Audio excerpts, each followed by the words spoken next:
This bulletin proudly brought to you in association with Alex Campbell's Menswear.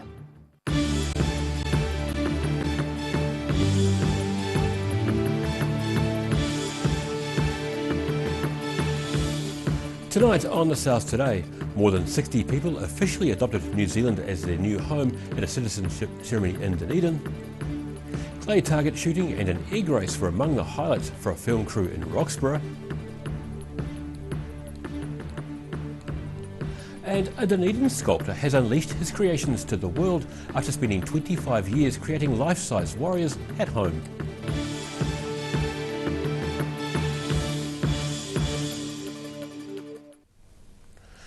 Kia ora, good evening, I'm Daryl Baser.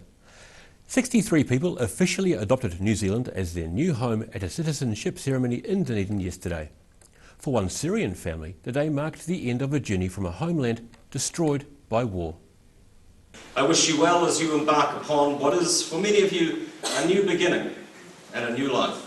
Dunedin's new Mayor, Aaron Hawkins, officiating at yesterday's citizenship ceremony, which saw 63 people officially become New Zealanders. Despite his excellent command of the English language, Syrian immigrant Mohammed Taha was initially lost for words after the ceremony. It's overwhelming, yeah, very special day, remarkable actually, yeah. Can't describe the feeling. It's really it's a big honor to us, to all of us actually, to all our family, you know. Taha says his brother Ahmad, Dunedin's only neurosurgeon, recommended New Zealand as a good country to immigrate to.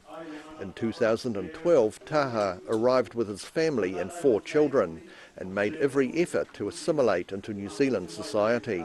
My first challenge was to learn the language, then to go out and get in touch with people. Everywhere I go, I try to establish new connections, new friendships around.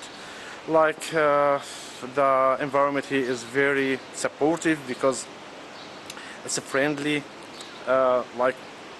people here, very helpful, supportive. He spent 2 years re-qualifying to be a lawyer, and his family now feel a strong connection with this country. Since we came here, we felt that we belong to this society of New Zealand. We felt that we belong to this land, you know. Today we are officially Kiwis, which is a really privilege to all of us. His family enjoy the city's attractive natural environment and old buildings, and he says Dunedin people have been very supportive and friendly. We are part of this society, and we are very enthusiastic just to contribute to New Zealand, our country now. This week is a double celebration for Taha. Not only has his family become New Zealand citizens, but he's also taken up a new job in property law. In Dunedin, The South Today. A Dunedin writer is optimistic that a recently launched petition nationwide will help remove e-scooters from footpaths to protect pedestrians. Dr Lindley Hood also hopes the petition will help the government realise there is widespread community concern about e-scooters being ridden on footpaths. She also says there's a strong chance scooters can become an election issue next year.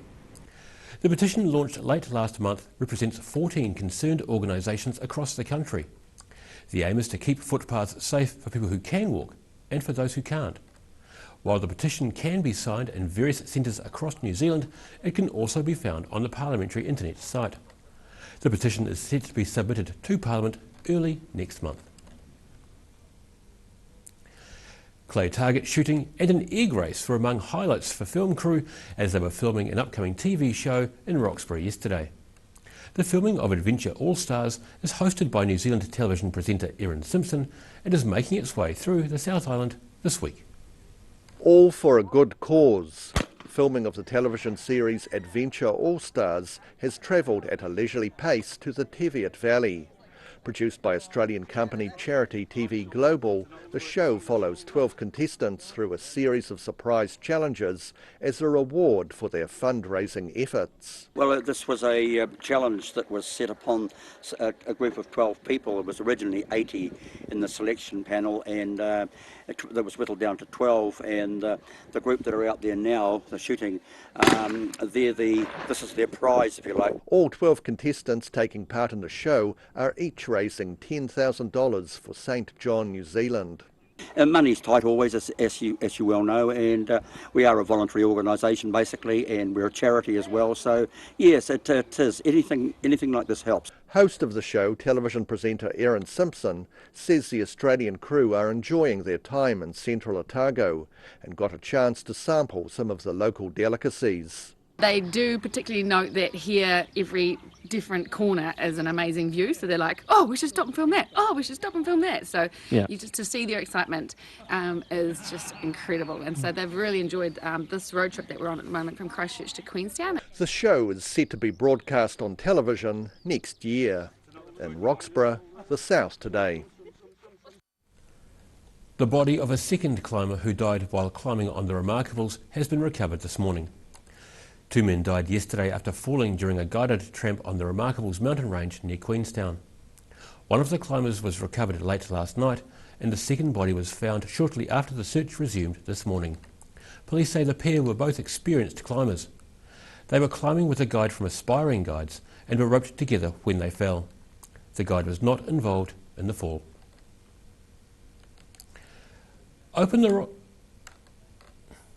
And coming up after the break on the South Today, we have a look at KiwiRail, who are telling coasters they're committed to the rail link, and have global insight with Professor Robert Patman.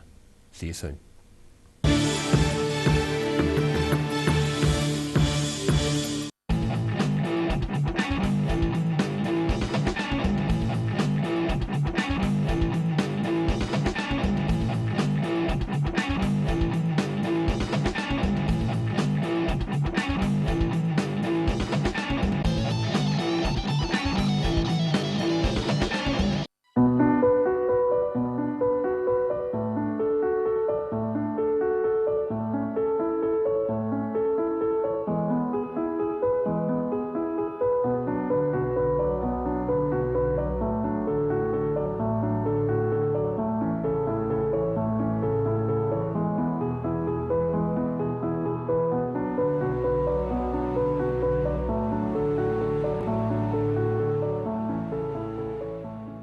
A poorly maintained heat pump can lose up to 35% of its output. The Mr. Heat Pump Cleaner team are experts. Their specially developed chemical wash is totally biodegradable. Call Mr. Heat Pump Cleaner and get the job done by the professionals.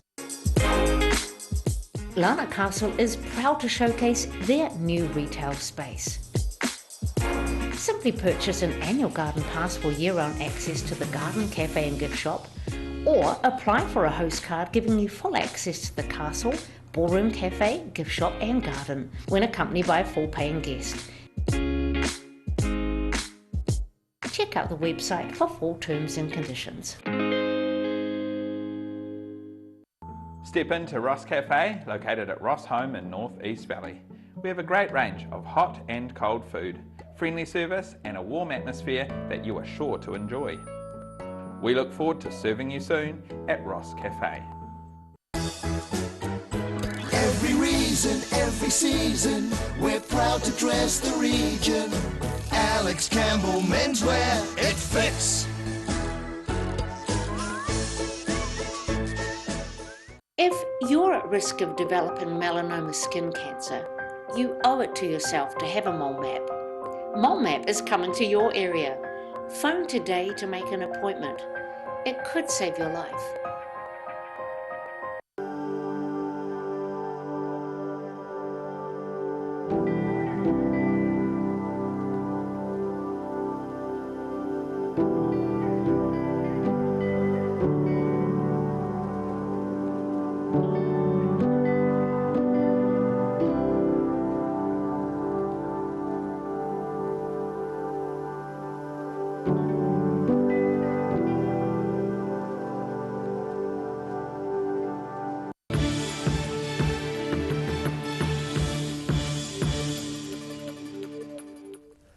No mai no, welcome back. Open the wrong door at Frank Vasani's house and you're likely to meet a menacing spear-wielding warrior behind it. For the past 25 years, Vasani has created detailed life-size models of tribal warriors from around the world, and he's unleashing them on an unsuspecting public.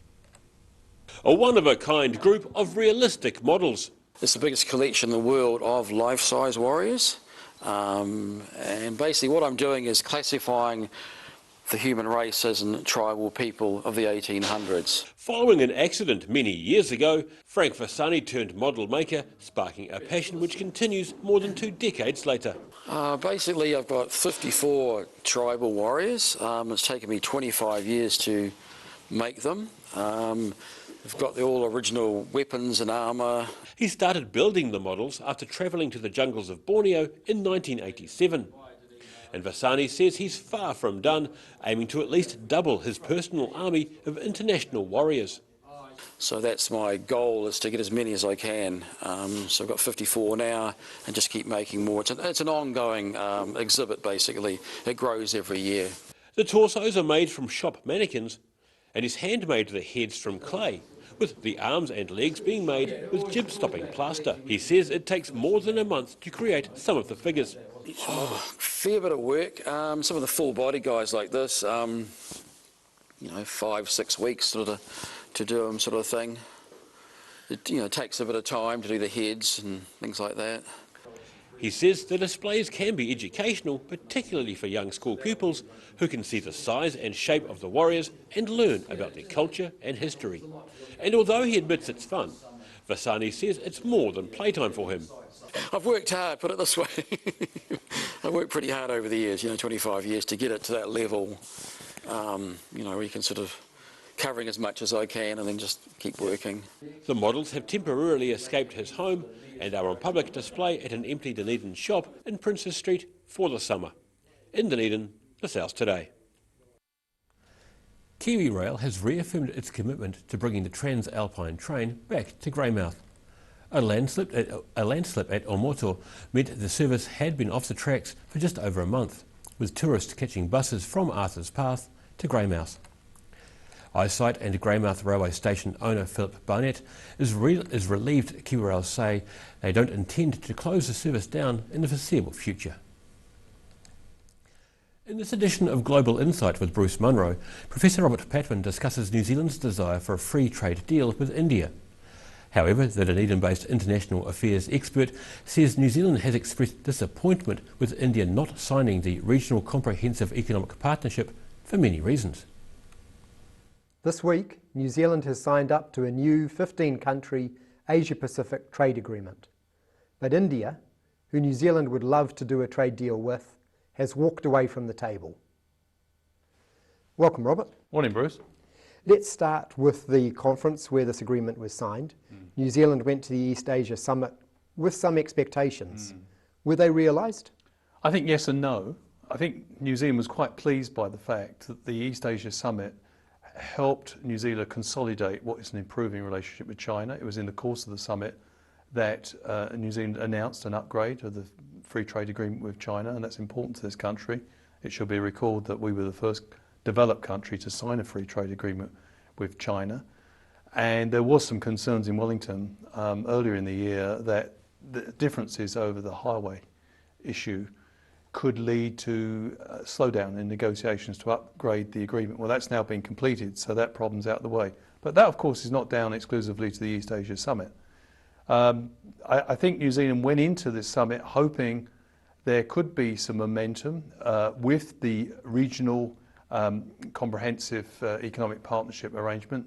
Negotiations have been going on a long time, and I think New Zealand was very pleased that it was signed. But as you indicated in introductory comments, some considerable disappointment that India decided at the last minute not to sign it. Now they could yet join it. The agreement will come up for formal signing beginning of next year. So it's not all over yet, but the signs are not particularly promising regarding India. But it's a big agreement. It's more than 2 billion people are encompassed by the agreement, close to a third of the world's population. and it includes the countries, the 10 ASEAN countries, and also most of the dialogue partners, with the exception of the United States, are involved in this agreement. Why does New Zealand keep hoping for a free trade deal with India? Well, I think we sort of made some inroads into answering that. I mean, India has become an important partner. Economically, the opportunities are terrific. If India was predisposed to drop some of the tariffs it has against some of our dairy exports, it could be an absolute boon for the New Zealand economy. New Zealand's very good at what it does in global terms in agricultural products. There'll be considerable demand in the country of more than 1 billion people. We've both witnessed, Bruce, how the free trade agreement with China has been a tremendous boost to New Zealand exporters in this country. Well, and China's huge population. So there's economic reasons, and I think also going back to what we're talking about, education and service links look very promising as well. There's also, and we shouldn't forget this, there's 100,000 people in New Zealand who have Indian ancestry. This is quite a large population. So there's quite important country-to-country links and people-to-people links. But I think finally there's a political reason as well as economic. India is a liberal democracy like New Zealand. And I think New Zealand trade negotiators looking to the future would probably argue that if you can get the sort of free trade agreement that we signed with China, where there's a really serious reduction in tariffs over a period of time, that sort of agreement may be more enduring than say with China, because China is an authoritarian state. We've already seen the ebbs and flows of that relationship because of the Huawei controversy, where there was a suspicion that the company was not independent of an authoritarian government in Beijing. I think that relations between two liberal democracies might be much easier to navigate in the long term. And I think there's disappointment that India, as a liberal democracy, has stayed out of this very important regional comprehensive economic partnership agreement. Thank you, Robert. Thank you. And thank you for watching. Catch us next time on Global Insight. Per Malinge. And you can see the full interview with Professor Patwin online at odt.co.nz. After the break on the South Today, we take a look around the Kaitangata Car Show and investigate the weather heading into the weekend. See you soon.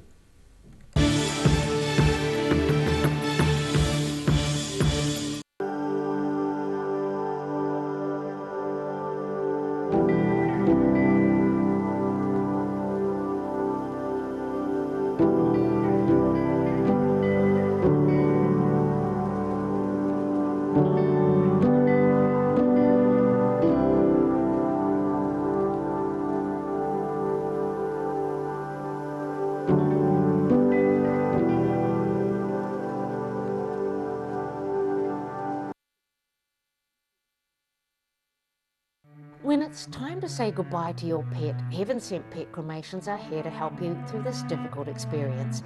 Call Heaven Sent Pet Cremations today for their care and guidance. Phone 489-2274.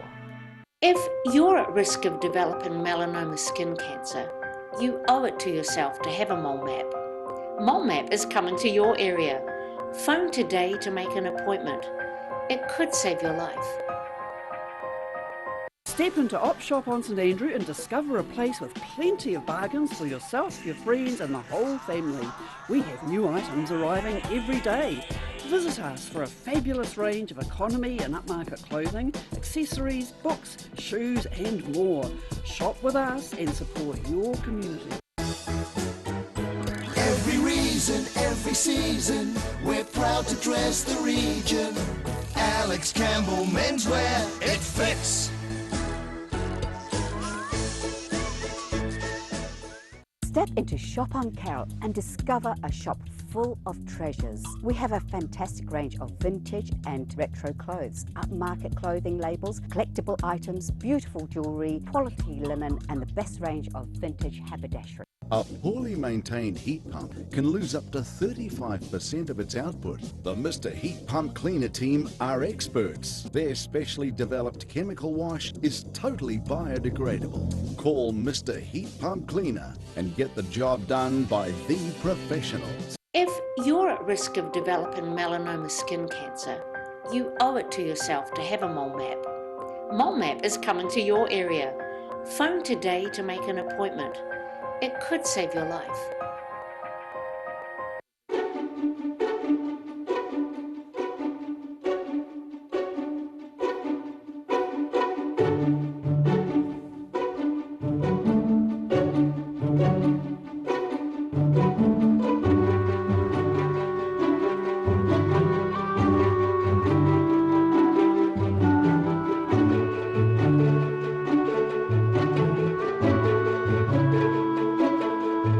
Garrador Dunedin, delivering quality, stylish garage doors in Dunedin for over 17 years.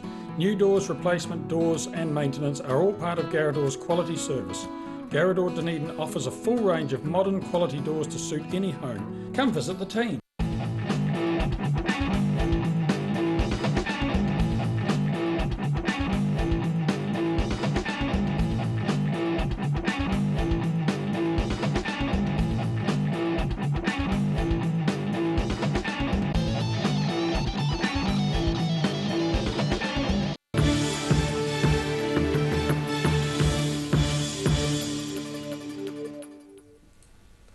Thanks for staying with us.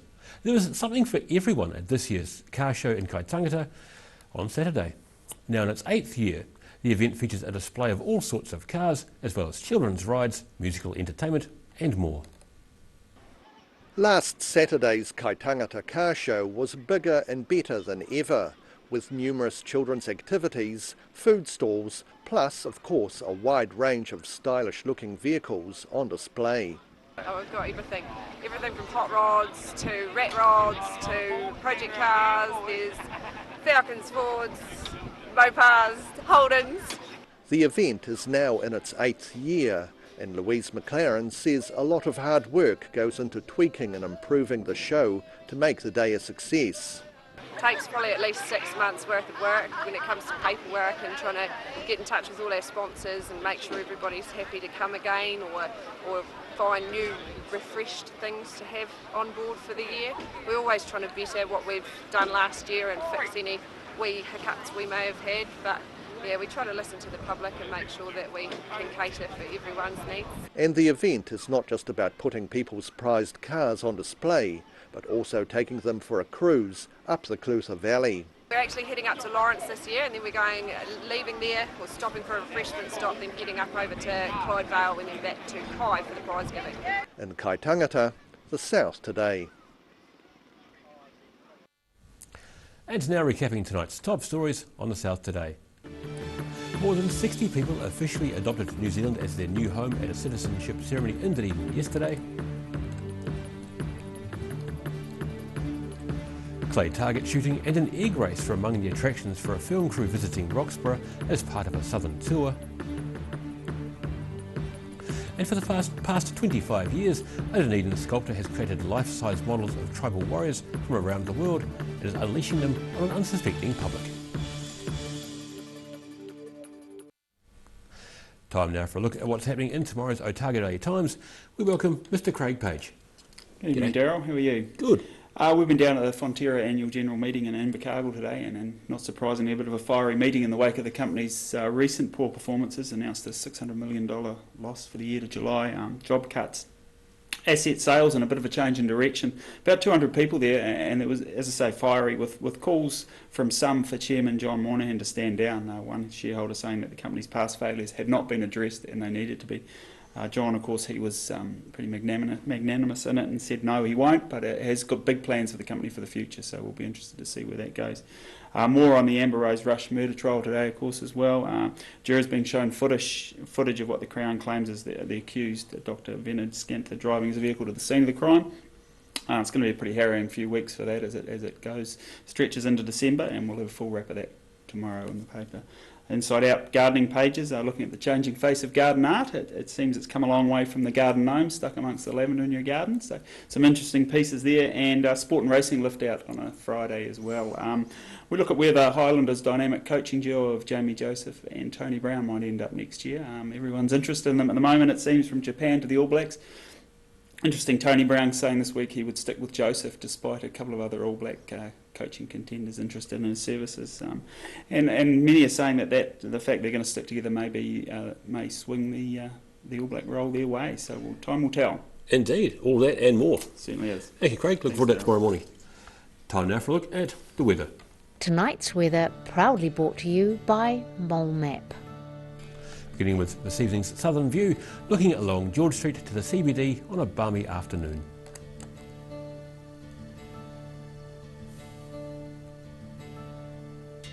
Looking at the situation, a warmer northwesterly airflow increases tomorrow ahead of a trough of low pressure due at the weekend, which is set to bring some rain and cooler winds by Sunday. Starting off at the northwest of the South Island, Greymouth and Westport are set for grey skies, showers and 18 degrees. Across to the northeast, Nelson and Blenheim can both expect cloudy skies, showers and 21. Heading down to Canterbury, you'll have cloudy skies across this area. Kaikoura and Christchurch, you're both looking at 23. And Ashburton, you can expect a very pleasant 24 degrees. Down in the southern towns, everyone can look forward to freshening northwesterlies and cloud increasing. The Catlins, Gore, Balclutha and Lumsden can all expect 19 degrees. Travelling westwards to the Central Lakes region, Queenstown and Wanaka and Alexandra are all in for fresh northwesterlies and some cloud. Wanaka aims for 19, Queenstown 18 and Alexandra should have an outstanding day reaching 24 degrees. While in Te Anau, you're set for 17 degrees and should expect some rain.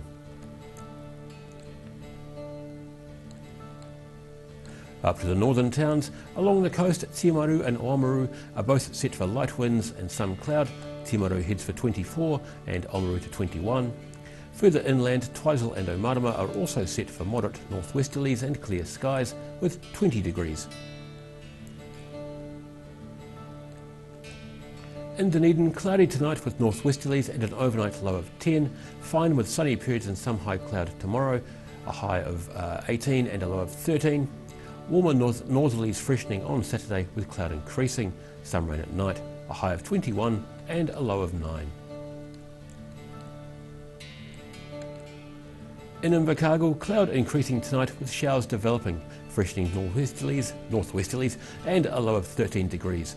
Cloudy tomorrow with rain at times and freshening northwesterly winds. A high of 15 and a low of 12.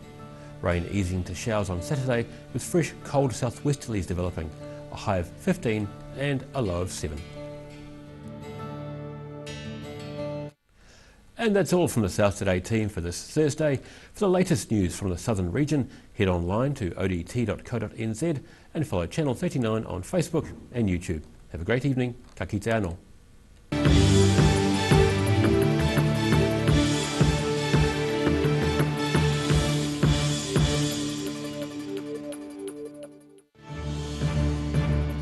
This bulletin proudly brought to you in association with Alex Campbell's Menswear. Supporting local content so you can see more of New Zealand on air.